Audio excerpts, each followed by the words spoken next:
நினைத்தாலே இனிக்கும். வணக்கம், நான் சிம்பாரசின். இது நினைத்தாலே இனிக்கும். ஒரு படம் 1995 ரிலீஸ் செய்யப்படுது. இன்னைக்கு வரைக்கும் அந்த படம் மறுபடியும் ரீரிலீஸ் செய்யப்பட்டுக்கிட்டே இருக்குது. கிட்டத்தட்ட ஒரு 550 முறைக்கு மேலே. அந்த படம் தான் ஓம். சிவராஜ்குமார் நடிச்சிருப்பாரு.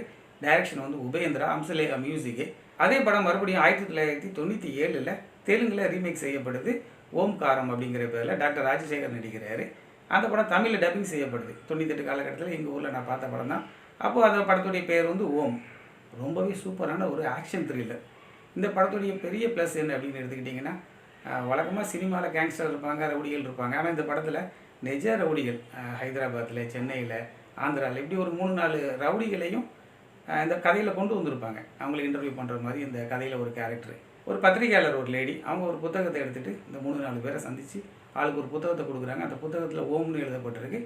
அது ஒரு ரவுடியுடைய வாழ்க்கை வரலாறுன்னு சொல்லிட்டு இதுக்கப்புறமா அந்த ரவுடியுடைய கதையை நமக்கு சொல்கிறாங்க. அது நம்ம டாக்டர் ராஜசேகர். படத்துடைய ஆரம்பத்துலேருந்து இந்த ரவுடி ஒரு பெண்ணுக்கு ரொம்பவே டார்ச்சர் கொடுத்துட்டு இருக்காரு, காதல் டார்ச்சர்.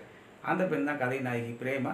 ஆனால் அவங்க வந்து இவரை காதலிக்க மறுக்கிறாங்க. அதுக்கப்புறமா பார்த்தா இவங்க 2 பேருக்குமான ஒரு பேக் ஸ்டோரி ஒன்று இருக்குது.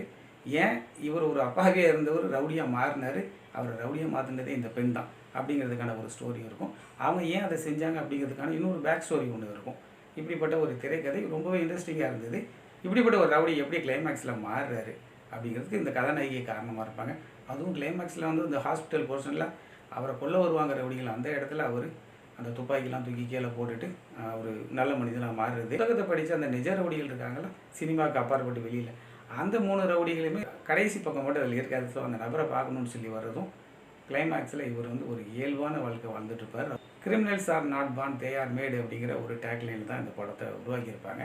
டாக்டர் ராஜசேகர்லாம் ரொம்பவே பிரமாதமான நடிப்பு. காதல் காட்சிகளெல்லாம் அந்த பொண்ணுக்கிட்ட லவ் ப்ரப்போஸ் பண்ணுறது, அதை கொஞ்சம் ரஃப் அண்ட் டஃப்பாக டீல் பண்ணுறது, அந்த மாதிரியான இடத்துலலாம் அவருடைய நடிப்பு அவ்வளோ சூப்பராக இருந்தது. அந்த கதாநாயகி ரொம்ப நல்லாவே பெர்ஃபார்ம் பண்ணியிருந்தாங்க.